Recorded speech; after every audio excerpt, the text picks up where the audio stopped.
Dobro večer, poštovani gledatelji i gledalci, dobrodošli u studio Jazz. Ja sam Johnny Blaze, a ovo je drugi live u kome ćemo da prezentujemo novu pesmu pod nazivom, ne znam još kako će da se zove. Idemo posle da snimamo spot u produkciji, jazz produkcije, snimamo spot u roku od 2 sata, znači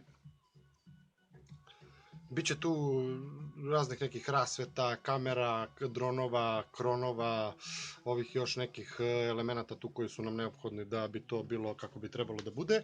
Tako da sam odlučio da vam pre nego što okačim na YouTube prezentujem kako će da zvuči ta nova pesma koju planiram da izbacim posle veoma duge pauze od 10 dana koju sam napravio zato što sam bio na letovanju u dalekoj istočnoj zemlji koja se zove Malezija, Malarija, tako neko mesto.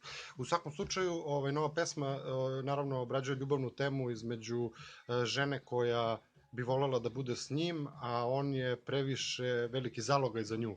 I mislim da ću sad moći da vam pustim, samo još malo, da vam objasnim da se tu radi o visoko kvalitetnoj pesmi u, kako se zove, izdanju najnovije firme koja još nije ni osnovana, tako da kad bude osnovali to, znaćemo i kako se zovu, a do tada mislim da možemo da počujemo malo.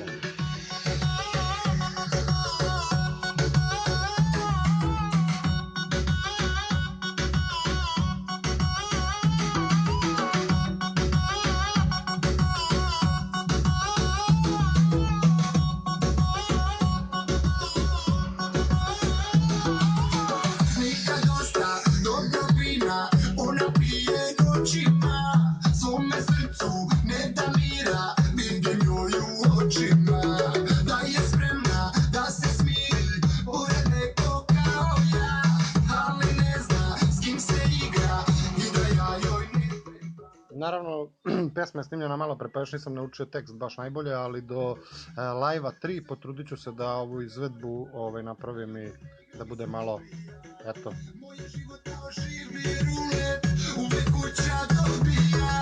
Svejedno je da li je crveno ili crno, na ljubav ne igram iz fobija. Svi je znaju, svi je žele, svi je ruže kupuju, ona želi sam. Toliko od mene u ovom live-u, budite večeras online između 8:15 i 9:40, pa se vidimo uz nove pesme i nove hitove letnje na izmaku. Pozdrav i svako dobro. Ćao, čao!